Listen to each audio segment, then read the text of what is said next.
Imaginez une élection où les candidats refusés ne deviennent pas des ennemis, mais des alliés. Une élection où l'unité prime sur la division. C'est exactement le message fort lancé par Simone et Yvette Gbagbo, retenus pour la présidentielle ivoirienne 2025. Chers abonnés, bienvenue sur votre chaîne dédiée à l'actualité africaine. Aujourd'hui, nous allons parler d'une annonce qui fait déjà trembler la scène politique en Côte d'Ivoire. Simone et Yvette Gbagbo, ex-première dame, officiellement retenues à l'élection présidentielle d'octobre 2025. Mais ce qui frappe, ce n'est pas seulement sa candidature validée, c'est son appel à la solidarité. Elle souhaite que ceux qui n'ont pas été retenus soutiennent ceux qui l'ont été. Et elle promet que si elle-même n'avait pas été retenue, elle aurait fait pareil. Abonne-toi et active la cloche de notification pour ne rien rater de l'actualité africaine. Qui est Simone et Yvette Gbagbo? Ex-première dame de Côte d'Ivoire 2000 à 2011. Ancienne députée et figure majeure du Front populaire ivoirien FPI. Survivante de plusieurs épreuves politiques et judiciaires après la crise post-électorale de 2010 à 2011. Fondatrice du MGC, Mouvement des Générations.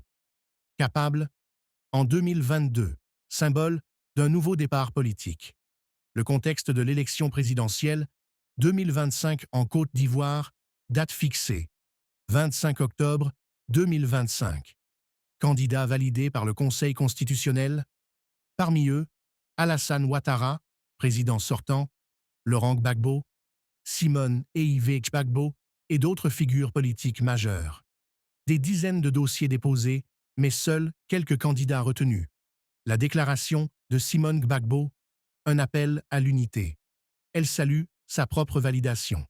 Elle invite les candidats non retenus à ne pas se décourager, mais à se rallier derrière ceux qui l'ont été. Elle insiste, si elle n'avait pas été retenue, elle aurait agi de la même façon. Message de maturité politique qui tranche avec l'image habituelle des luttes acharnées entre opposants en Côte d'Ivoire.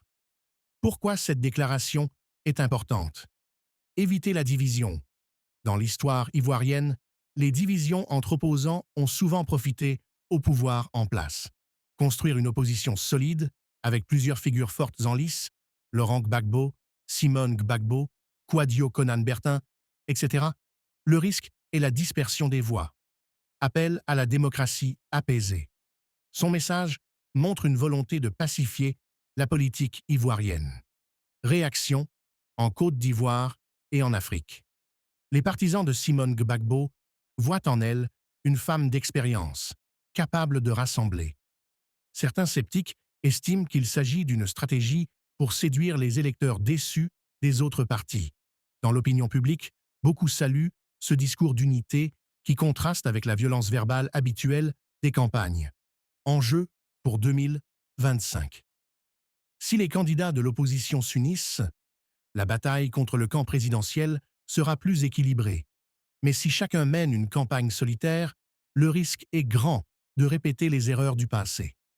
Simone Gbagbo veut se présenter comme une femme capable de transcender ses divisions. Analyse stratégique. Ce discours peut séduire au-delà de sa base traditionnelle. Il place la solidarité comme valeur politique centrale. Il ouvre aussi la voie à de possibles alliances inédites.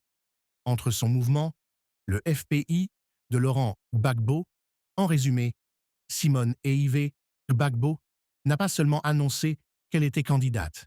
Elle a envoyé un message fort. Ne nous divisons pas. Si vous n'êtes pas retenu, soutenez ceux qui le sont. Moi-même, je l'aurais fait.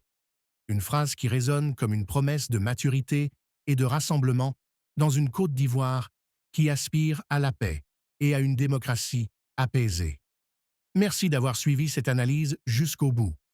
Pour plus de décryptage sur la politique et l'actualité du continent, suis notre chaîne 360 sur l'Afrique pour ne rien rater de l'actualité africaine.